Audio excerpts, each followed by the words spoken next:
আসসালামু আলাইকুম রহমতুল্লাহি ওবারাকাতুহ। ওয়াসসালামু ওয়াসসালাতু আলা আশরাফিল আম্বিয়ান ওয়া নাবিয়িনা মুহাম্মদ ওয়া তাবিন ওয়া আজমাইন। রব্বি ইশরাহ লি সাদরি ওয়া ইয়াসসির লি আমরি ওয়াহলুল উকদাতাম মিন লিসানি ইয়াফকাহু কওলি। রব্বি জিদনি ইলমা রব্বানা জিদনা ইলমা রব্বানা জিদনা ইলমা। আলহামদুলিল্লাহ, আমরা আজকে একত্রিত হয়েছি যে উদ্দেশ্যে, সেটা হচ্ছে যে আসন্ন যে রমাদান মাস, আমরা চাই যে রমাদান মাসে যেন আমরা সর্বোচ্চ এফোর্ট দিতে পারি এবং আল্লাহ সুবহানাহু ওয়া তাআলা আমাদের জন্য যে রিওয়ার্ডটা রাখছেন সেটা যেন আমরা অ্যাটেইন করতে পারি, বা আমরা সেটা যেন আমাদের আমলনামায় নিতে পারি। হ্যাঁ, তো এটার জন্য আমাদের কি লাগবে? আমাদের একটা প্রস্তুতি লাগবে। কারণ প্রস্তুতি ছাড়া যদি আমরা রমাদান মাসে এন্টার করি, তাহলে দেখা যাবে যে প্রথম 10-15 দিন 20 দিন আমাদের কিন্তু অ্যাডজাস্ট হইতে হতেই চলে যাবে। ঠিক আছে? তো এখন রমাদান মাসের গুরুত্ব, রমাদান মাসের যে প্রত্যেকটা রাতের যে এবাদতের যে বেনিফিট, এগুলো আমরা কিন্তু প্রতি বছরই শুনতেছি। কিন্তু তারপরেও আমাদের কি লাগে? আমাদের একটা রিমাইন্ডার লাগে বা আমাদের একটা, এই যে একসাথে বসাই যে আজকে সময় করে যারা আসছেন, তারা কি করতে পারতেছেন যে অন্তত এই সময়টুকুতে আপনি কিন্তু মাথার মধ্যে একটা ইনপুট নিতেছেন যে না, আমার একটা প্ল্যানিং লাগবে তাহলে। হ্যাঁ, আমার একটা কি লাগবে? আমার একটা প্রস্তুতি লাগবে রমাদান মাসের জন্য। এখন সাধারণভাবে আমরা রমাদান মাসের প্রস্তুতি বলতে কি বুঝাই? যে বাজার গুছানো, মার্কেট গুছানো, এগুলা। কিন্তু এগুলা দুনিয়াবি। এটা ছাড়া আমার এবাদতটা কিরকম হবে, বা আমি কি কি কাজ করব, প্ল্যানিংটা কি হবে, এটাও কিন্তু এটা হচ্ছে সর্বাধিক গুরুত্বপূর্ণ বা জরুরি। আমাদের দেখা যাচ্ছে যে আমাদের পারিপার্শ্বিক পরিবেশটাই এরকম যে রমাদান মাসে আমাদের কাজ 3 গুণ 4 গুণ বেড়ে যায়। কিন্তু উল্টা হওয়ার কথা ছিল, আমরা অন্য সব কাজ থেকে মুক্ত হয়ে শুধুমাত্র এই রমাদানকেই আমাদের সেলিব্রেট করার কথা ছিল। হ্যাঁ, তো এইটা আমরা কেন করতে পারি না? আমাদের এক একজনের প্রেক্ষাপট এক এক রকম। কেউ আমরা শিক্ষার্থী, কেউ স্টুডেন্ট, হ্যাঁ, পড়াটোরা থাকে, কেউ আমরা জব করতেছি, কেউ আমরা বাসায় কাজের যে ব্যবস্থাপনা সেগুলো আমরা করছি। তো এই যে এক একজনের রোল এক এক রকম। তা আমাদের কি করতে হবে? আমাদের প্রত্যেকের যার যার দায়িত্ব থেকে প্ল্যান করে নিতে হবে যে আমি রমাদান মাসটাকে কিভাবে আমি আমার ফ্যামিলিকে হ্যান্ডেল করে, আমার কাজগুলোকে হ্যান্ডেল করে আমি আমার জন্য সময় রাখবো কিভাবে। এটা কঠিন, আমাদের ফিমেলদের জন্য এটা কঠিন, কিন্তু তারপরও আমরা করতে পারবো। আমরা যদি বাসার আসসালামু আলাইকুম আন্টি। আমরা যদি বাসার পরিবারের সদস্যদেরকে নিয়ে আগের থেকে আমরা যদি বসে বসে তাদেরকে এই জিনিসগুলো বুঝাই, অবশ্যই তাহলে সদস্যরা কি বুঝতে পারবেন। তাদের যে রমাদানে যে দেখা যায় যে ইফতারিতে যে চাহিদাটা থাকে, যে এক একজন এক একটা খাবার চাহিদা দিচ্ছেন বা এরকম বলতেছেন বা ওরকম আশা করতেছেন, এই জিনিসগুলো তখন মিনিমাইজ হয়ে আসবে। হ্যাঁ, কারণ আমাদের ফোকাসটা হওয়া উচিত কি? আল্লাহ সুবহানাহু ওয়া তাআলা রমাদানের উদ্দেশ্যটা আমাদের জন্য কেন দিয়েছেন? সূরা বাকারার 185 নম্বর আয়াতে আমরা রমাদানের কথাটা দেখতে পাই। হ্যাঁ, তো এখানে দেখেন, আমরা যদি আগে এই রমাদান সম্পর্কে আল্লাহ সুবহানাহু ওয়া তাআলা কি বলেছেন এটা শুনি, তারপরে আমরা এটার যে ঘটনাগুলো বা কেন আমরা এটা বলতেছি এটা আমরা আলোচনা করছি। আউযু বিল্লাহি মিনাশ শাইতানির রাজিম, বিসমিল্লাহির রহমানির রহিম। শাহরু রমাদান আল্লাজি উনজিলা ফীহিল কুরআনু হুদাল লিন্নাসি ওয়া বায়্যিনাতিম মিনাল হুদা ওয়াল ফুরকান। আল্লাহ সুবহানাহু ওয়া তাআলা বলছেন যে রমাদান মাসই হচ্ছে যেখানে কোরআনকে নাজিল করা হয়েছে, যেটা মানুষের জন্য হেদায়েত স্বরূপ, ওয়া বায়্যিনাতিম মিনাল হুদা ওয়াল ফুরকান, এবং এটা হচ্ছে একটা স্পষ্ট প্রমাণ স্বরূপ, হেদায়েত স্বরূপ, এবং এটা হচ্ছে সত্য মিথ্যার পার্থক্যকারী, ফুরকান। ফামাং শাহিদা মিনকুমুশ শাহরা ফালইয়াসুম। অতএব যে কেউ এই মাসকে সাক্ষী দিবে সে যেন সিয়াম পালন করে। আল্লাহ বলছেন ফাস্টিং করতে, কিন্তু আমরা চলে গেছি ফিস্টিং এ। আল্লাহ বলছেন ফাস্ট করো, কমায় দাও, সবকিছু খাওয়া দাওয়া সবকিছুকে সংযত করো। সিয়াম বলতে কিন্তু শুধুমাত্র না খেয়ে থাকা না, সব দিক থেকে সংযমের প্র্যাকটিস করা। হ্যাঁ, আমাদের কথাবার্তায় সংযম, আমাদের ধৈর্যের মধ্যে সংযম, আমাদের প্রত্যেকটা কাজের মধ্যে কি থাকবে? একটা সংযম থাকবে, ধীর স্থিরতা থাকবে, হ্যাঁ, ম্যাচুরিটি থাকবে, ইন্টেলেক্ট থাকবে। এই যে একটা পরিপূর্ণ মুসলিমের যে আচরণগুলো, এগুলো আমরা আশা করি। এগুলো আমরা কিভাবে আয়ত্ত করতে পারবো? আল্লাহ সুবহানাহু ওয়া তাআলা আমাদেরকে মেথোডোলজি দিচ্ছেন যে সিয়াম পালন করো।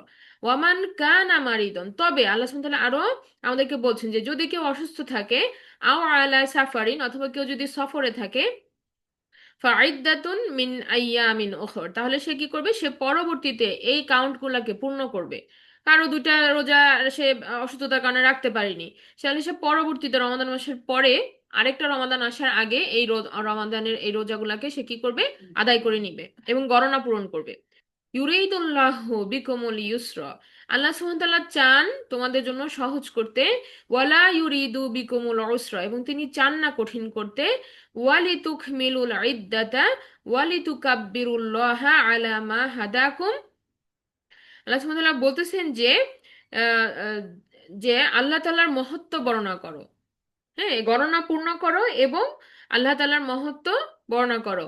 আলা মা হাদাকুম, যা কিছু তোমাদেরকে দেওয়া হয়েছে, হ্যাঁ, ওয়া লাআল্লাকুম তাশকুরুন, যে যাতে তোমরা কৃতজ্ঞতা বা শুকরিয়া আদায় করতে পারো। তাহলে আমরা এখানে মানে সেন্টেন্সটা বড়, আমরা যদি প্রত্যেকটা কথা দেখি, আল্লাহ সুবহানাহু ওয়া তাআলা আমাদেরকে এই রমাদানের করণীয় কি বললেন, সিয়াম পালন করো।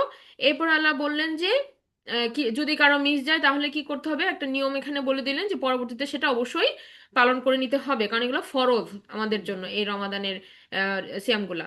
এরপরে বলা হচ্ছে যে কাউন্ট পূর্ণ করতে হবে, মানে যদি আমার চাঁদের মাস 30 দিনের হয়, তাহলে আমাকে যে কটা আমার মিস যাবে এটা আমি পরবর্তীতে রেখে নিব, আমি 30টা রোজা যেন আমার পূর্ণ হয় এটা আমাকে খেয়াল করতে হবে।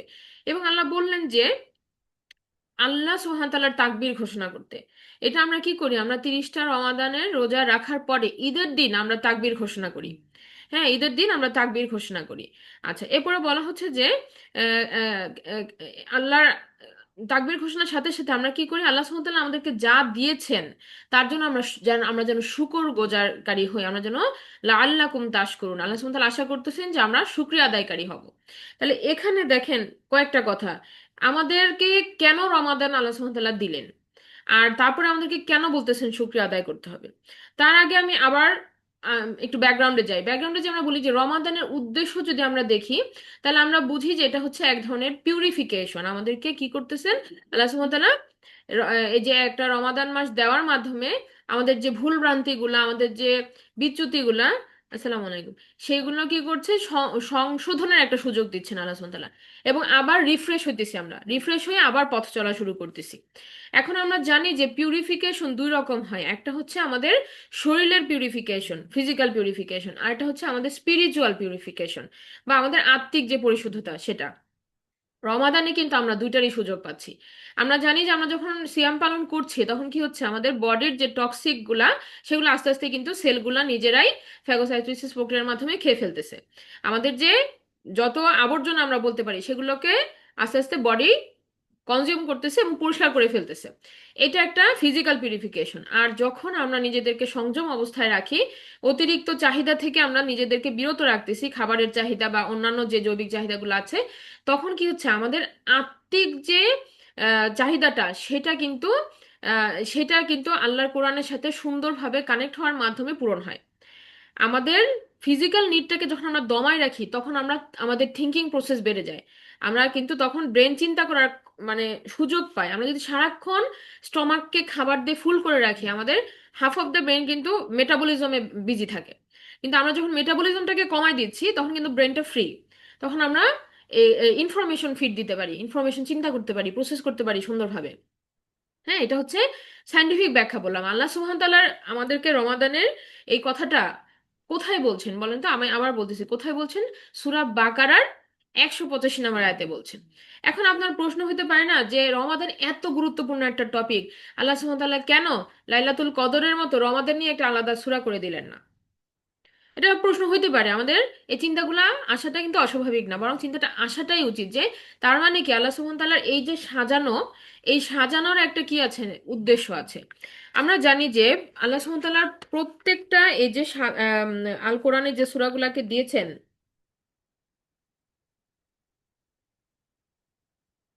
আল কোরআনে আল্লাহ সুবহানাহু ওয়া তাআলা আমাদেরকে যেই আহ সূরা সমূহ দিয়েছেন তার এই যে সিরিয়ালটা, সূরা ফাতিহার পরে সূরা বাকারা, সূরা বাকারার পরে সূরা আল ইমরান, এই সিরিয়ালটা আল্লাহ সুবহানাহু ওয়া তাআলা ফিক্স করে দিয়েছেন।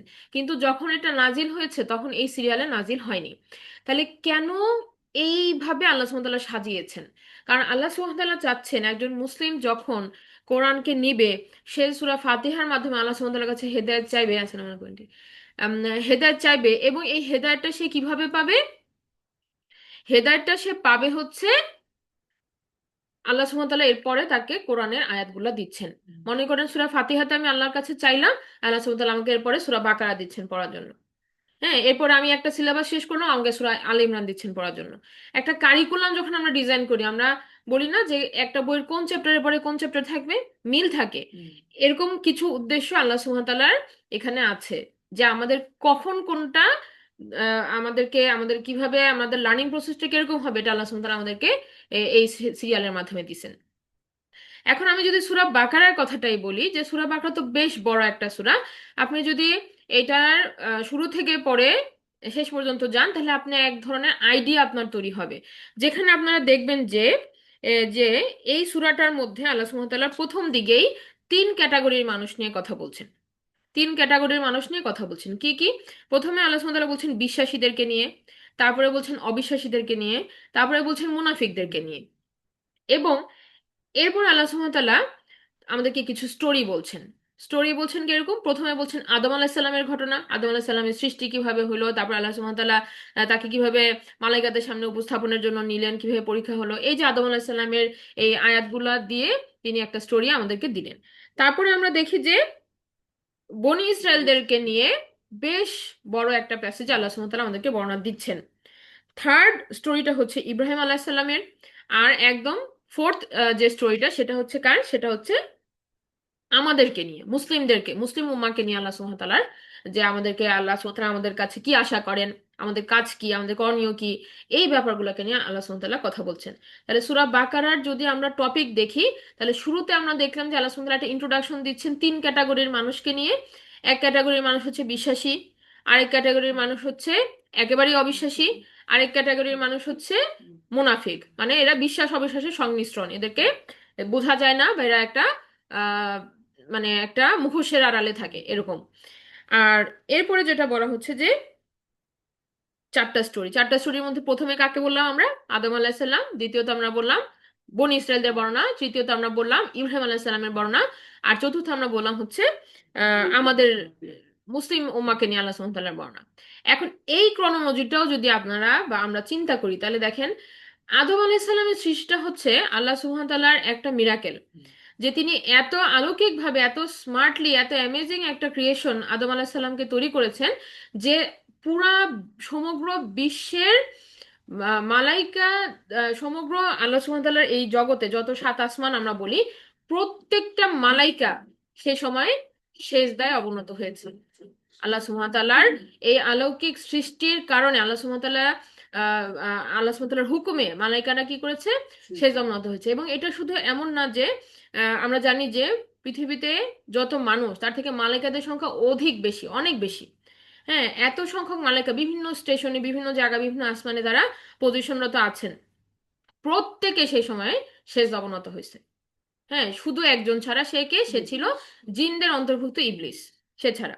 তাহলে এই যে আদম আলাইহিস সালাম, তিনি কিন্তু কি প্রথম বিশ্বাসী, আমরা বলতে পারি যে বিলিভারদের একটা এক্সাম্পল হচ্ছে আদম আলাইহিস সালাম, যিনি আল্লাহ সুবহানাহু ওয়া তাআলা যাকে এত অসাধারণ ভাবে তৈরি করেছে।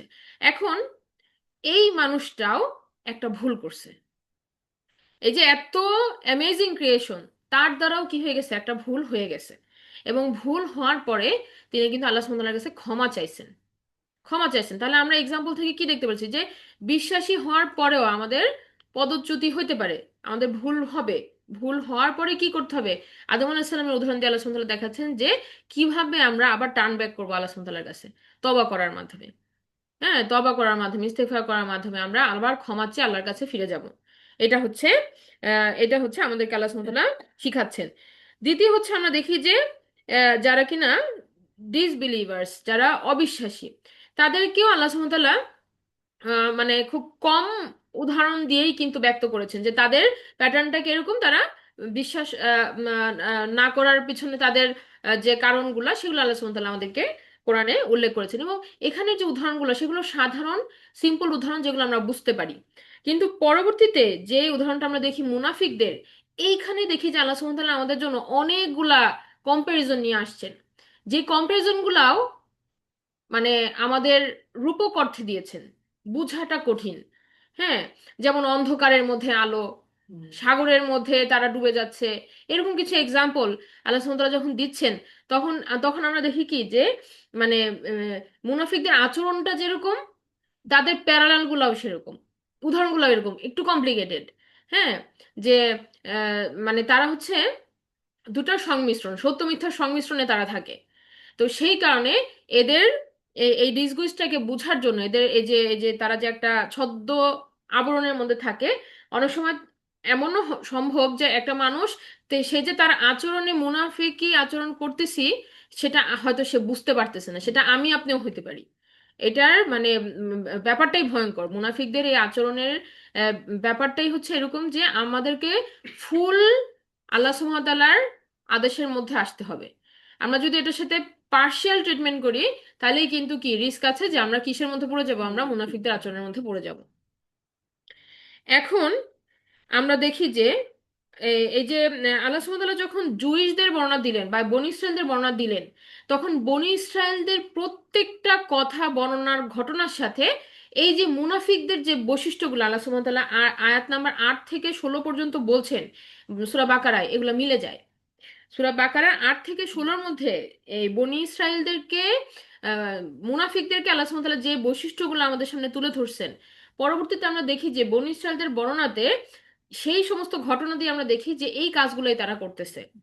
হ্যাঁ, তাহলে এখানে তাহলে আমাদের জন্য সবচেয়ে থ্রেটের জিনিসটা কি? আমরা তো মুসলিম হিসাবে আমরা একটা মুসলিম ফ্যামিলিতে চলে আসছি, তাহলে অবিশ্বাসী একেবারে যেটা কাফের, ওইটার রিস্ক কিন্তু আমাদের কম। আমাদের রিস্ক হচ্ছে আমরা এই গ্রুপে না পড়ে যাই, যে আমরা মুনাফিকদের মতো আচরণ না করি। হ্যাঁ, তো তাদের ঘটনাগুলো কি ছিল? যেমন তারা অকৃতজ্ঞ। আল্লাহ সুবহানাহু ওয়া তাআলার যা যা তাদেরকে দেওয়া হয়েছে, যেই পরিমাণ নবী রাসূল তাদেরকে দেওয়া হয়েছে, তারা কি ছিল? তারা অকৃতজ্ঞ ছিল। তারা আখিরাতে বিশ্বাসী না, তারা আল্লাহর হুকুমকে শোনার পরে অমান্য করতেছে। হ্যাঁ, যেখানে ইব্রাহিম আলাইহিস সালামের কথা হচ্ছে সামিয়না ওয়া আতানা, সেখানে তাদেরকে যখন বলতে বলা হচ্ছে যে তোমরা এরকম বলো যে তোমরা শুনেছো এবং মান্য করেছো, তারা এই কথাটাকে পরিবর্তন করে দিচ্ছে, কথা পরিবর্তন করে ফেলতেছে।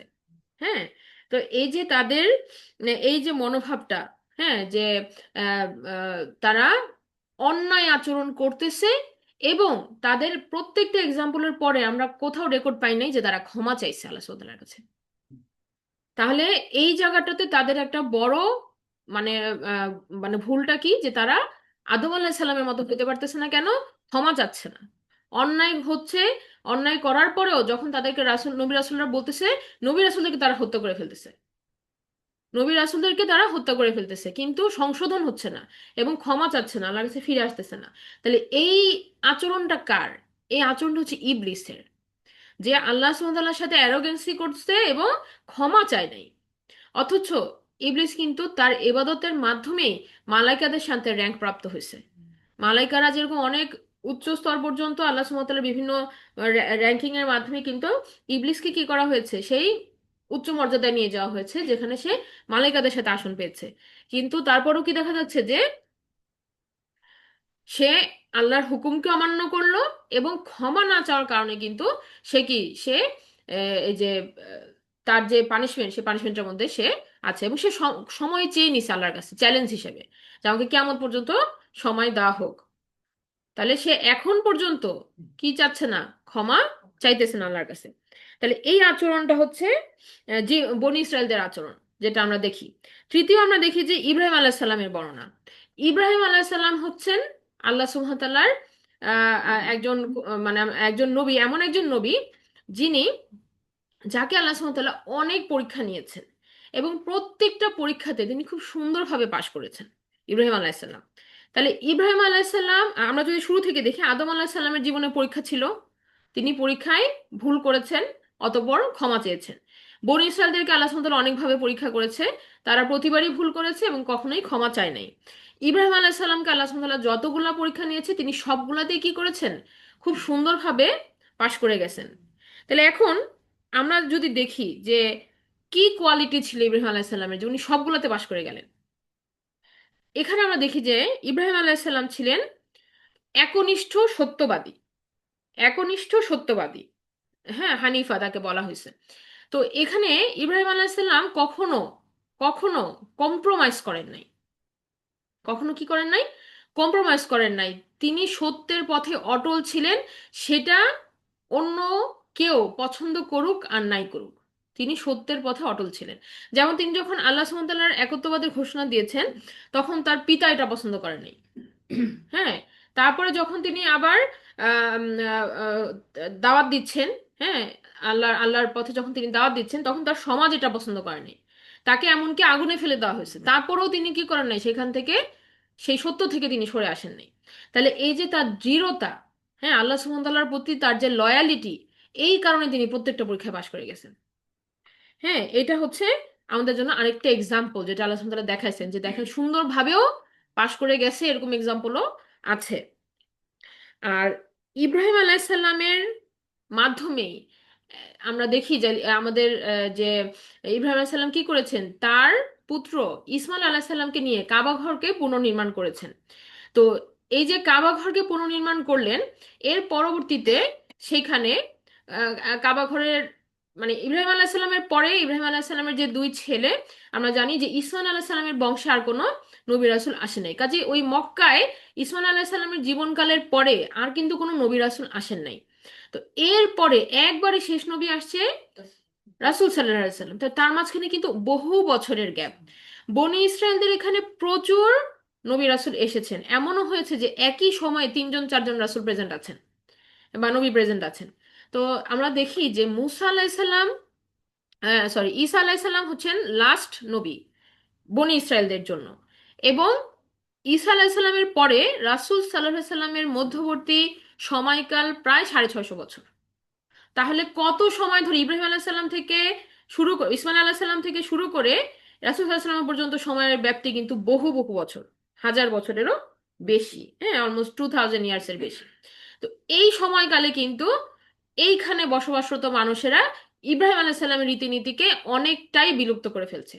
তারা রিচুয়ালস গুলোকে ধরে রাখছে, কোরবানির এই ইয়াটা ছিল, পশু জবাহের নিয়মটা তাদের মধ্যে ছিল, তারা হজও পালন করত, কিন্তু সেটার মানে প্রথাগুলা ছিল, কিন্তু কেন করতেছে, এটার উদ্দেশ্য কি, আল্লাহর একত্ববাদ, এই জিনিসগুলা তারা বিলীন করে ফেলেছে সময়ের স্রোতে। হ্যাঁ, তো রাসূল সাল্লাল্লাহু আলাইহি সাল্লামের জীবনের উদ্দেশ্যটা কি ছিল, যে তিনি মক্কা থেকে এই মূর্তিগুলাকে ফ্রি করবেন। তাহলে এটার দেখেন, শুধু যদি মূর্তি ফ্রি করাই উদ্দেশ্য হইতো, আল্লাহ সুবহানাহু ওয়া তাআলা কিন্তু যখন আব্রাহার বাহিনী হাতে নিয়ে আসলো, তখনই মূর্তিগুলাকে গুড়াই দিতে পারতো, রাসূল সাল্লাল্লাহু আলাইহি ওয়াসাল্লাম এসে আবার পুনর্নির্মাণ করতো, মূর্তি কিন্তু ফ্রি হয়ে যেত। কিন্তু সেটা কিন্তু আল্লাহ সুবহানাহু ওয়া তাআলার উদ্দেশ্য না। আল্লাহ সুবহানাহু ওয়া তাআলা চাচ্ছেন মানুষের অন্তরগুলা যেন পিওর হয়। ফিজিক্যাল পিউরিফিকেশন আর কি স্পিরিচুয়াল পিউরিফিকেশন, আমরা যেটা রমাদানের উদ্দেশ্য দেখি, যে ফিজিক্যাল পিউরিফিকেশন আর কি স্পিরিচুয়াল পিউরিফিকেশন। এই যে মক্কার বুক থেকে মূর্তিগুলা, কাবার কাবার চারিদিক থেকে মূর্তিগুলা সরে গেল, সেই সাথে মানুষগুলোও কি হয়ে গেল, পরিবর্তন হয়ে গেল, আল্লাহর একত্ববাদের দিকে একমুখী হয়ে গেল। এটা ওভার দ্য টাইম হয়েছে, সময় নিয়েছে এটা হইতে।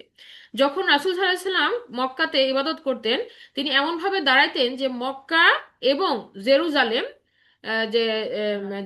যেটা লাকসা, এই দুটো একই লাইনে থাকে, এভাবে করে তিনি ইবাদত করতেন। কিন্তু যখন তিনি হিজরত করে মদিনায় চলে গেলেন, মদিনা হচ্ছে এমন পজিশনে জিওগ্রাফিক্যাল ম্যাপিং এ, যেখানে আকসার দিকে ফেস করে যখন দাঁড়ায় কেউ, তখন মক্কা পড়ে যায় পিছনে। এবং এইটা রাসূল সাল্লাল্লাহু আলাইহি ওয়াসাল্লামকে খুব মনে কষ্ট দিচ্ছিল। হ্যাঁ, মনে কষ্ট দিচ্ছিল। তো আল্লাহ সুবহানাহু ওয়া তাআলা এই যে কাবা পরিবর্তনের ঘটনাটা বললেন ইব্রাহিম আলাইহিস সালামের স্টোরিটা বলার পরে। ইব্রাহিম আলাইহিস সালামের স্টোরিটা বলার পরে কি বললেন? কেবলা পরিবর্তনের ঘটনাটা বললেন। আর সেটা বলার মাধ্যমে তিনি কি করলেন, আমাদেরকে জানাইলেন যে আমাদের এই যে একটা নতুন জাতি তৈরি হইল, মুসলিম জাতি, সেই মুসলিম জাতির নতুন ক্যাপিটাল হচ্ছে এখন থেকে কি, মক্কা। তাহলে আমরা যদি আবার একটু খেয়াল করি, স্রোতের শুরু থেকে আমরা যদি দেখি, আদম আলাহিসাল্লামের পরে মানুষের যে বিস্তার হইলো, তারপরে আমরা দেখলাম যে বনি ইসরায়েলদের কিছু ঘটনা। তো বনি ইসরায়েলদেরকে আল্লাহ সুবহানাহু ওয়া তাআলা এত বেশি ফোকাস দিয়ে এত এত আয়াত কেন তাদের পেছনে আল্লাহ সুবহানাহু ওয়া তাআলা ব্যয় করছেন? এই বইটা তো বনি ইসরায়েলদের জন্য না, এই বইটা কাদের জন্য? সকল মানুষের জন্য, মুসলিম অ্যাজ ওয়েল এজ যে কোনো মানুষই এটার রিডার। তাহলে এখন শুরু আমরা যদি সিম্পল ভাবে চিন্তা করি যে প্রাইম রিডার হচ্ছে মুসলিম, মুসলিমরা পড়বে, এই আয়াতকে তারা অন্যদের কাছে পৌঁছায় দিবে। তো মুসলিমদেরকে আল্লাহ সুবহানাহু ওয়া তাআলা কেন এই হিস্ট্রিটা শিখাইতেছেন বনি ইসরায়েলরা কি করেছিল? কারণ আদম আলাইসাল্লামের পরে এই যে আল্লাহ সুবহানাহু ওয়া তাআলার এই দিনের দায়িত্বটা আল্লাহ সুবহানাহু ওয়া তাআলা কাদেরকে দিয়েছিলেন? বনি ইসরায়েলদেরকে দিয়েছিলেন। তারা ছিল চুজেন নেশন, তারা ছিল নির্বাচিত এমন একটা জাতি যে তারা কি করবে, কিয়ামত পর্যন্ত মানুষকে আল্লাহর পথে ডাকবে। এই কাজটাতে তারা টেরিবলি ফেল করছে, একেবারে ভয়ানকভাবে কি করেছে, মানে তারা আল্লাহর যে আল্লাহ সুবহানাহু ওয়া তাআলার যে এক্সপেকটেশন সেটা তো ওভারকাম করতে পারে নাই। তো আল্লাহ সুবহানাহু ওয়া তাআলা কি করলেন, তাদের থেকে এই দায়িত্বটা নিয়ে এই দায়িত্বটা নতুন একটা জাতিকে স্থানান্তরিত করে দিলেন। সে জাতিটা কে? মুসলিম জাতি। তাহলে যেই কাজটা বনী ইসরায়েলদের ছিল, যেই সম্মানটা বনী ইসরায়েলদের ছিল, যে ক্যাপিটাল, মানে একটা একটা দেশের যেমন একটা ইয়া হয়, রাজধানী হয়, সেরকম আল আকসা ছিল সেন্টার।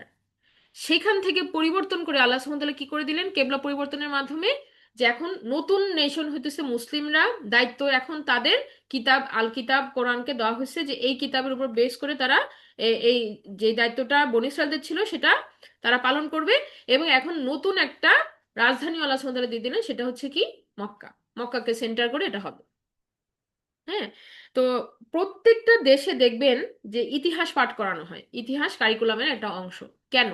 যেন ওই জাতিটা জানে যে তারা কিভাবে ফর্ম হয়েছে, তাদের একটা দেশাত্মবোধ জন্মগ্রহণ করে, এবং তারা ওই যে ভূমিতে তারা আছে এই ভূমিটাকে তারা যেন মানে তাদের মানে ও করে, ওই যে এটা আমার দেশ, দেশের প্রতি ভালোবাসা, এইটা আমাকে প্রোটেক্ট করতে হবে, এইটা যেন তাদের তৈরি হয়। তো এভাবে আল্লাহ সুবহানাহু ওয়া তাআলা আমাদেরকে এই সমস্ত হিস্ট্রি বলার মাধ্যমে সূরা বাকারাতে হিস্ট্রি লেসন দিচ্ছেন, আমাদের ব্যাকগ্রাউন্ড বললেন, আমাদের কি ইতিহাস ছিল সব বললেন। বলার পরে এবার আমাদেরকে আমাদের রেসপন্সিবিলিটি পড়া শুরু করলেন। এটা হচ্ছে কোথায়, যে ফোর্থ স্টোরি, যেটা আমাদেরকে নিয়ে কথা হচ্ছে, মুসলিম উম্মার করণীয় কি। হ্যাঁ। তো এখানে এসে আল্লাহ সুবহানাহু ওয়া তাআলা এরপরে রমাদানের কথাটা বলেন, যে রমাদান মাসটা হচ্ছে সেই মাস যেখানে কোরআন নাজিল হয়েছে। তাহলে কোরআন নাজিল হচ্ছে একটা সংবিধানের মতো, যেটা আসা শুরু হয়েছে রমাদান মাসে। এই জন্য আমাদের প্রত্যেক দেশেরই একটা স্বাধীনতা দিবস থাকে। তা আমাদের হচ্ছে কোরআন যেই সময়ে আসছে এই সময়টা হচ্ছে আমাদের জন্য স্পেশাল। কেন? আর এই যে একটা জাতির সূচনাই হয়েছে কোরআন আসার মাধ্যমে, আর সেটা মক্কাকে ঘিরে, মক্কার বুকেই কিন্তু কোরআনের আবির্ভাব হয়েছে। তো এই কারণে রমাদান মাসটা বুঝতে হইলে আমাদেরকে এই সমস্ত ব্যাকগ্রাউন্ড মাথায় নিয়ে রমাদান মাসের প্রতি আমাদেরকে তাকাইতে হবে। আর এই যে আল্লাহ সুবহানাহু ওয়া তাআলা যে দিলেন এই সূরা বাকারার মধ্যে 185 নম্বর আয়াতে রমাদানকে বসায় দিলেন, তাহলে এইটার উদ্দেশ্য নিশ্চয়ই কি, যে আমরা পুরাটা গো থ্রু করেই এই রমাদানকে এক্সপিরিয়েন্স করব। হ্যাঁ। আমরা এইটা আমরা যদি প্রেক্ষাপট না জানি, আমরা যদি আমাদের আসলে আমাদের মুসলিম জাতি হিসেবে আমাদের উদ্দেশ্য কি, আমাদের জীবনের উদ্দেশ্য কি, এগুলা যদি আমরা ব্রডার সেন্সে না বুঝি, তাহলে রমাদান আসবে যাবে, কিন্তু আমরা ওই জায়গাতেই পড়ে থাকবো, আমাদের আসলে সার্বিক পরিবর্তন আসবে না। হ্যাঁ। সেই কারণে যেটা আমাদের মানে এখন আমাদের যেটা করণীয়, যে বনি ইসরায়েলরা যে ভুলগুলো করে গেছে এগুলো যেন আমরা না করি। আল্লাহ সুবহানাহু ওয়া তাআলা স্পষ্টভাবে বলছেন আল কোরআনে যে তারা কি ভুল করছে। এই বইটাকে তারা, বইটার কিছু আয়াত তারা মুখস্থ করে আর সেটা তারা বুঝে না। দেখেন, বইয়ের কিছু অংশ তারা মুখস্থ করে, সেটা তারা বুঝে না, কিন্তু সেই বই তারা পাঠ করে। তারা কিতাব পাঠ করে, কিন্তু কিতাবের কোনো কথা অনুযায়ী তারা কার্যকর ভূমিকা পালন করে না। তাহলে আমরা কি আল কোরআনের সাথে একই আচরণ করতেছি না? আমরা তো পড়ি, কোরআন রিসাইট করি, আমরা পড়ি কিন্তু আমরা বুঝি না। এবং আর্টিফিশিয়াল ইউজ যেটা বলা হয়, কিতাবকে আমরা বিভিন্ন, দেখবেন যে যে কোনো মাহফিল শুরু হবে কোরআনের আয়াত বলা হচ্ছে, যে কোনো সেমিনার শুরু হবে কোরআনের আয়াত বলা হচ্ছে। হ্যাঁ। তারপরে তারপরে প্রোগ্রামের আর কোনো ঠিক থাকে না, ওই প্রোগ্রামে গান বাজনাও হচ্ছে, ওই প্রোগ্রামে নাচ গানও হচ্ছে। কিন্তু শুরুটা হয়েছে কিন্তু কিতাব দিয়ে। তাহলে কিতাবে কি বলছে আর সেটা ফলোড বাই কি হইলো, শেষ হইলো কি দিয়ে? তার মানে কি, আমরা কিতাব আসলে ধারণ করতে পারতেছি না, আমরা বলতেছি কিন্তু এটা অনুযায়ী আমাদের মানে কার্যকর হচ্ছে না এটা। হ্যাঁ, একইভাবে এই যে আহ, মানে আমরা যদি বনি ইসরায়েলের প্রতি আল্লাহ সুবহানাহু ওয়া তাআলার আদেশটা কি ছিল, যে তাদের যে কিতাবটা দেওয়া হয়েছে সেটা যেন তারা সঠিকভাবে ধারণ করে। তাদের কিতাবে বলা হয়েছে শেষ নবী আসবে, শেষ নবীর বর্ণনা আছে। এবং তারা রাসূল সাল্লাল্লাহু আলাইহি সাল্লামকে যখন পেয়েছে তখন তারা সকলেই এটা একদম 100% ক্লিয়ারলি বুঝতে পেরেছে যে কি ইনি হচ্ছেন শেষ নবী। তারপরও তারা কেন ফিরে গেছে? একটাই তাদের কারণ, যে বনী ইসরায়েলের বংশ থেকে আসে নাই, ইসমাইল আলাইহিস সালামের বংশ থেকে আসছে। এবং তারা কি ভাবতো যে ইসমাইল আলাইহিস সালাম হচ্ছে একটা অভিশপ্ত নবী, কারণ তার বংশে আল্লাহ সুবহানাহু ওয়া তাআলা আর কোনো নবী দেন নাই। হ্যাঁ, তো এই যে একটা কথা, এইটার এই কারণে যে এত এত সময় ধরে তারা পেয়ে আসতে আসতে আসতে আসতে তারা ধরে নিছে যে তারাই কি জান্নাতের জন্য, তারাই একমাত্র হকদার। আর আমরা মুসলিমরাও ভেবে নিছি কি যে আমরাই একমাত্র জান্নাতে যাব, একইভাবে আমরা ধরে নিছি। কিন্তু অ্যাকশন না থাকলে কিন্তু, আমি যতই আমাদেরকে আলোচনা, দেখেন কত সহজ করে দিছে। আমাদের তো এখন কনভার্ট হইতে হয় নাই, পুরা ফ্যামিলির সাথে যুদ্ধ করে তো ইসলামের মধ্যে আসতে হয় নাই। আমরা চোখ খুলেই একটা এমন পরিবার পেয়ে গেছি যে সেখানে আল্লাহর কালেমাই পড়া হইতেছে। তাহলে হ্যাঁ, এই যে একটা ব্লেসিং, একটা মানব জাতির একটা মানে এমন একটা জায়গায় আল্লাহ আমাদেরকে দিয়েছেন যেখানে কি আমরা একটা জাতি হিসেবেই কিন্তু তৈরি হয়ে আসি, রেডি হয়ে আসি। নতুন করে ফাইট না, নতুন করে স্ট্রাগল না, যেমন রাসূল সাল্লাল্লাহু আলাইহি সাল্লামকে শুরুতে করতে হয়েছে, সেটা কিন্তু না। হ্যাঁ, তাহলে কেন আমরা এত সুবিধা পাওয়ার পরও আমরা কোরআনকে ওই গুরুত্বটাতে আমরা নিয়ে যেতে পারছি না? তার কারণগুলা হচ্ছে কি, আমাদের ল্যাক অফ আন্ডারস্ট্যান্ডিং, আমরা সময় দেই না, কোরআনকে সময় দেই না। এখন আমি যে জিনিসটা বলবো, যে এই রমাদান মাসে আমাদের টার্গেটটা কি হওয়া উচিত? টার্গেট হওয়া উচিত আমরা চেষ্টা করব কোরআনকে বোঝার, সেটা ট্রান্সলেশন দিয়ে হইলো। কারণ এখন তো আমি তো এত অল্প সময় আমাদের পক্ষে সম্ভব হবে না কি আমরা অ্যারাবিক টু ডাইরেক্ট আন্ডারস্ট্যান্ডিং এ যাওয়া সম্ভব হবে না। হ্যাঁ, এটা একটা লম্বা জার্নি, যে আরবি ভাষা থেকে সরাসরি কোরআন বোঝাটা একটা লম্বা জার্নি। এটার মধ্যে যদি আমরা ঢুকতে চাই, এটা প্ল্যান প্রোগ্রাম করে অল্প স্বল্প করে শুরু করতে হবে। আর যেটা এখন সহজে আমরা করতে পারি সেটা হচ্ছে যে ছোট ছোট সূরাকে টার্গেট করে, যে আমি এই রমাদানে আমি সূরা বাকারা পড়লাম, পরবর্তীতে আমি আবার সূরা আল ইমরানটা পড়লাম, সময় নিয়ে এ, অর্থ সহ পড়া।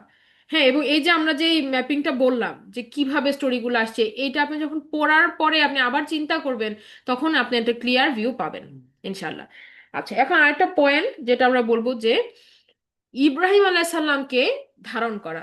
ইব্রাহিম আলাইসাল্লামের যে কোয়ালিটি গুলা, যে তিনি প্রত্যেকটা পরীক্ষায় কিভাবে পাশ করলেন, এটাকে আমরা আয়ত্ত করার চেষ্টা করব। হ্যাঁ, কিভাবে? সেটা হচ্ছে যে আমাদের রাসূল সাল্লাল্লাহু আলাইহি সাল্লামের সিরা যদি আপনি পড়েন, রাসূল সাল্লাল্লাহু আলাইহি সাল্লামের সিরার প্রত্যেকটা জায়গায় দেখবেন ওতপ্রোতভাবে ইব্রাহিম আলাইহিস সালামের সাথে কিন্তু লিঙ্কড। হ্যাঁ, রাসূল সাল্লাল্লাহু আলাইহি সাল্লামের দেখেন যে, যদি দেখি যে অত্যাচার হয়ে তিনি যে হিজরত করলেন, ইব্রাহিম আলাইহিস সালামকে এরকম করতে হয়েছে। আমরা যদি দেখি যে রাসূল সাল্লাল্লাহু আলাইহি সাল্লামের এজেন্ডা কি ছিল, যে কাবা ঘরকে মূর্তি থেকে ফ্রি করা, এটা ইব্রাহিম আলাইহিস সালামের একটা মানে টার্গেট ছিল, যে একত্ববাদ, আল্লাহর একত্ববাদের ঘোষণা। হ্যাঁ, এবং ইব্রাহিম আলাইহিস সালাম যে দোয়া করে গেছেন, রাসূল সাল্লাল্লাহু আলাইহি সাল্লাম কিন্তু সেই দোয়ারই ফল। হ্যাঁ, সেই দোয়ারই ফল। এরপর আমরা দেখি যে হজের যে রিচুয়ালস ইব্রাহিম আলাইহিস সালামের হ্যাঁ সাথে লিঙ্কড, কোরবানি ইব্রাহিম আলাইহিস সালামের সাথে লিঙ্কড। এই যে আল্লাহ সুবহানাহু ওয়া তাআলা যে শেষে এসে বললেন যে তোমরা তাকবীর ঘোষণা করো, এই কাবা ঘর নির্মাণের পরে ইব্রাহিম আলাইহিস সালামকে আল্লাহ সুবহানাহু ওয়া তাআলা বলছেন তাকবীর দেওয়ার জন্য। তাহলে রমাদান মাসকে ওই যে ওইভাবে ধারণ করা, যে আমাদের এটা আসছে কিভাবে, নিজেরা বোঝা, কোরআনের সাথে সেটাকে নিজেদেরকে কানেক্ট করা, এবং এই পুরো জার্নিটার শেষে আল্লাহ সুবহানাহু ওয়া তাআলার তাকবীর ঘোষণা করা। হ্যাঁ, মানে বুঝে শুনে আমাদের কিছু চেঞ্জ আনতে হবে। এই চেঞ্জগুলো আমরা কিভাবে আনবো? দেখেন, এক নাম্বার হচ্ছে আমরা মানে এখন বর্তমানে সবকিছুকে আমরা পয়সা দিয়ে কেনার চেষ্টা করি। বাচ্চাদের জন্য, আমাদের সন্তানদের জন্য আমরা কি করি? একটা টিউটর লেখা দিলাম, একটা হুজুর লেখা দিলাম। হ্যাঁ, এ, আমি আমি নিয়ে কোনো এক জায়গায় ধইরা বাইন্দা নিয়ে যে শোনাইতেছি কথা, বা আমি ওকে জোর করে এই তো এটা এই লেকচারটা শুনবি, এরকম করে আমি ওকে শোনানোর চেষ্টা করতেছি, তাতে ফলপ্রসূ হচ্ছে না। কেন? কারণ অ্যাজ এ প্যারেন্ট এটা হচ্ছে একটা বাচ্চা যখন ছোট থেকে নিজের মা বাবার থেকে যেটা দেখে দেখে এবং যেটা তাদের মুখে শুনে, সেটা তাকে সবচেয়ে বেশি কি করে, এফেক্ট করে, প্রভাব করে। যেমন দেখেন, ইসমাইল আলাহিসাল্লাম কি করলেন, ইসমাইল আলাহিসাল্লামকে ইব্রাহিম আলাহিসাল্লাম নিয়ে কাবা ঘর নির্মাণে শরিক করলেন। অথচ সেই ছোট্ট বাচ্চা, তার ছোট্ট হাত, সে কিন্তু কনস্ট্রাকশন কাজে সে তেমন কিছু করতে পারবে না, বড় ভূমিকা নাই। সবচেয়ে বরং কি, বাচ্চাদের নিয়ে গেলে আরো রিস্ক, তার ব্যথা পাইতে পারে, এই হতে পারে। তিনি বলতে পারতেন যে ওকে ঘরে রাখো। ইব্রাহিম আলাইহিস সালাম চাইলে লেবার দিয়ে এই কনস্ট্রাকশন কাজটা করাইতে পারতেন, কিন্তু তিনি নিজে মানে ইট ইট ধরে ধরে কি করছেন, কাবা ঘরকে নিজ হাতে গঠন করছেন, এবং সাথে এই ছোট্ট শিশু সন্তানকেও নিয়ে গেছেন। বয়স তখন কত, 6 7 এরকম ইসমাইল আলাইহিস সালামের বয়স। দৌড়াদৌড়ি করতে পারে, আল্লাহর কোরআনে হচ্ছে কি, সে দৌড়াদৌড়ি করতে পারে। তো এই যে দেখেন যে তখন ইসমাইল আলাইহিস সালাম কি শিখলো, যে আল্লাহর ঘর কি জিনিস, এটা তার ভেতরে মানে ইনহেরিট হয়েছে, যে এটা তার বাবা কিভাবে পরিশ্রম করে তৈরি করছেন। তারপরে দুইজন মিলে দোয়া করছেন কাবা ঘর নির্মাণ হয়ে যাওয়ার পরে, এই যে বাবা ছেলে মিলে যে দোয়াটা করছেন, হ্যাঁ, এইগুলো সব কিন্তু কোরআনে উল্লেখিত আছে। তাহলে এরই প্রতিফলন স্বরূপ আমরা কি দেখি, যে ইসমাইল আলাইহিস সালামের বংশে আল্লাহ সুবহানাহু ওয়া তাআলা রাসূল সাল্লাল্লাহু আলাইহি সাল্লামকে দিয়েছেন, এবং রাসূল সাল্লাল্লাহু আলাইহি সাল্লামের কাজে এটা, যে এই কাবা ঘরকে আবার কি করা, আবার আগের আগের পরিস্থিতিতে নিয়ে যাওয়া, যেখানে আল্লাহর একত্ববাদ হবে, আল্লাহর ইবাদত হবে। আবার দেখেন যে ফেরাউনের সময়ে মুসা আলাহিসাল্লামের মা কি করেছেন। মুসা আলাহিসাল্লামের মা এই শিশু সন্তানটাকে নিয়ে পানির সামনে যখন, তখন আল্লাহ সুবহানাহু ওয়া তাআলা তাকে গাইড করলেন যে বাচ্চাটাকে নার্সিং করাও, মানে বাচ্চাটাকে বুকের দুধ খাওয়াও, যেন তার কান্নায় ওই সৈন্যদল চলে না আসে। এবং এইটা একটা প্রোগ্রামিং হয়েছে, যে এই বাচ্চাটা এই মায়ের দুধ ছাড়া আর কারো ফিডিং নিচ্ছে না। পরবর্তীতে ওই যে প্রাসাদে যখন সে চলে গেল, তখন কি আল্লাহ সুবহানাহু ওয়া তাআলা আবার তাকে ফিরিয়ে দিলেন মায়ের কোলে। এটা আল্লাহ সুবহানাহু ওয়া তাআলার একটা প্রতিশ্রুতি ছিল। হ্যাঁ, এবং আরেকটা ব্যাপার হচ্ছে যে আল্লাহ সুবহানাহু ওয়া তাআলা এরপরে কি বললেন, যে যখন সৈন্যদল ধাওয়া করতে চলে আসতেছে, আল্লাহ বললেন যে ছেড়ে দাও পানির মধ্যে, আল্লাহর উপরে বললেন কি, যে ভরসা, যে তুমি পানিতে ছেড়ে দাও। অথচ আমরা জানি যে বর্ণনা থেকে, ইতিহাসে বর্ণনা থেকে, ওই পানিতে অনেক কুমির ছিল। হ্যাঁ, এবং ওই বাচ্চাগুলাকে ওই পানিতেই থ্রো করা হতো, যেন কুমিরগুলা ওগুলাকে জীবিত অবস্থায় খেয়ে ফেলে। হ্যাঁ, তো সেখানে তিনি ঝুড়ির মধ্যে ওখানে আল্লাহর হুকুমে তিনি দিয়ে দিলেন। এই যে পানির মধ্যে কিভাবে আল্লাহর ভরসায় একটা শিশু চলে গেল, এই লার্নিংটাই মুসা আলাহিসাল্লাম সাল্লাম বড় হয়ে কি আবার তাকে পানির মধ্যে আল্লাহ সুবহানাহু ওয়া তাআলা বলছেন পানিতে যাও, সাগরের সামনে, সাগর, উত্তাল সাগর, পেছনে ফেরাউনের সৈন্য, আর তিনি দাঁড়িয়ে আছেন যেখানে আল্লাহ সুবহানাহু ওয়া তাআলা বলতেছেন এই পানির মধ্যে যে হেঁটে যাওয়ার জন্য। দেখেন সেই ছোটবেলার ঘটনাটাই কিন্তু তার মধ্যে কি ইমপ্রিন্ট হয়ে আছে, যে আল্লাহর উপরে ভরসা করে তার মা তাকে যেভাবে ছেড়ে দিছে, আল্লাহ বাঁচাইছে, তখন কিন্তু ওইটা তার মধ্যে কাজ করছে, যে আল্লাহর উপর তাওয়াক্কুল। তো এই জন্য আমাদেরকেও কি করতে হবে, আমাদের সন্তানদেরকে নিয়ে বসে, আমরা একটাই জানি না, একটা আয়াতই যদি জানি, সেটাই আমরা বলবো। আমাদের প্রথম যে বাধাটা আসে যে আমি তো জানি না, আমি কেমনে বলবো। তো আমরা কি করব, যতটুকু জানি বই দেখে দেখে, হ্যাঁ, আমরা একটু শুরু করব নিজেরা বসে। রমাদানের এই সময়গুলোতে হচ্ছে কি একটু কাছে পাওয়া যায়, আপনি দেখবেন যে বাচ্চাদেরকে আপনি ইফতার টাইমে পাবেন, বা ফ্যামিলিকে আপনারা ইফতার টাইমে একত্রে পাবেন, তখন আলোচনা করা। হ্যাঁ, পরিবারের এই আলোচনাটা হুজুর দিয়ে হবে না। এটার যে ইম্প্যাক্ট, এটা আপনার বাইরের মানুষ করে দিতে পারবে না। আপনি যেখানেই ধরে নেন না কেন, এই শিক্ষাটার এই সময়টা সে পরবর্তীতে অবশ্যই মনে করবে। হ্যাঁ, আমরা এটা চেষ্টা করব। আর হচ্ছে যে ওই যে ফাস্টিং এর চিন্তা মাথায় রাখবো আমরা। হ্যাঁ, আমাদেরকে আল্লাহ দিয়েছেন এটা সংযমের জন্য, অতিরিক্ত ব্যয় না করে আমরা কি করব, সংযমী হওয়ার চেষ্টা করব, খাওয়া দাওয়াতেও সব আচরণের মধ্যেই। ইনশাআল্লাহ আল্লাহ আমাদের সেইভাবে চলার তৌফিক দান করুন। তাহলে আমি আমার আলোচনাটা এখানে শেষ করছি। সুবহানাকা আল্লাহুম্মা ওয়া বিহামদিকা আশহাদু আল্লা ইলাহা ইল্লা আনতা আস্তাগফিরুকা ওয়া আতুবু ইলাইক। আসসালামু আলাইকুম ওয়া রাহমাতুল্লাহ। আচ্ছা আপু, আমি রিকোয়েস্ট করি আমাদের আপুকে আসতে, আপু কিছু বলেন।